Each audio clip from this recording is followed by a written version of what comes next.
Hi everyone, I'm Brady Ortego with Steptoe and Johnson. Today I've turned in my law degree for a lab coat to guide you in this latest session of the HOA Learning Lab.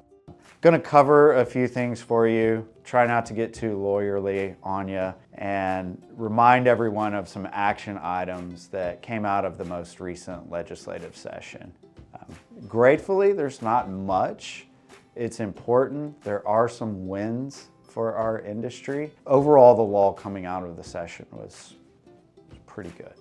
But nonetheless, as is usually the case, there's a little bit of homework for us. We'll start with management certificates. Management certificates also exist for HOAs, and they've been a legal requirement for HOAs and condos for some time now. But a good way to think about a management certificate is a quick snapshot of the plats and declaration for the community, in addition to the contact information. Think about it in the context of a buyer or a realtor that has a buyer wanting information about the condominium, wanting to know how much a closing is going to cost, wanting to know where can I get a payoff, where can I get the declaration. The management certificate is the tool to achieve that end. So, take a look at your management certificate. Probably needs to be updated, and thereafter it needs to be filed with the Texas Real Estate Commission. As it relates to perimeter fencing, the legislation was referred to as security measures, but we're just talking about a fence around someone's yard. In 2021, lawmakers basically allowed pretty broad authority for homeowners to fence their entire yard. And without much depth or thought or definition in that law, effectively what it meant was owners could fence sidewalks, they could fence easements, drainage easements, ditches, and also maybe even create some safety issues for folks backing out of their driveway, not being able to see past that fence. The new law restores some regulatory authority for HOAs in relation to those front yard fences. Take a look at your fencing restrictions or guidelines. The next action item for you all to consider for HOAs is architectural control committees and how they're made up. The law created a fairly straightforward process to solicit candidates for the ACC.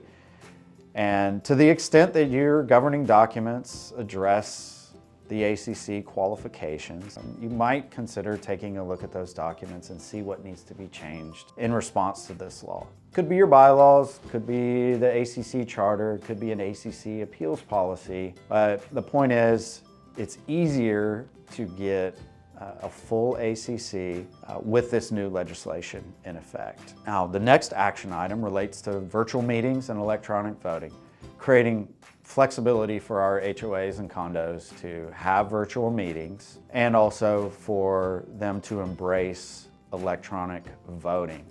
This is an opportunity for you to get rid of all that paper that tends to come with your annual meetings and your elections. It may not mean every community gets to do it, but to the extent that your community has the opportunity to reduce the paper in the form of proxies, in-person ballots, or even absentee ballots, electronic voting is a great way for you to create an efficient, easy, fast election process, with the results being able to be announced that evening.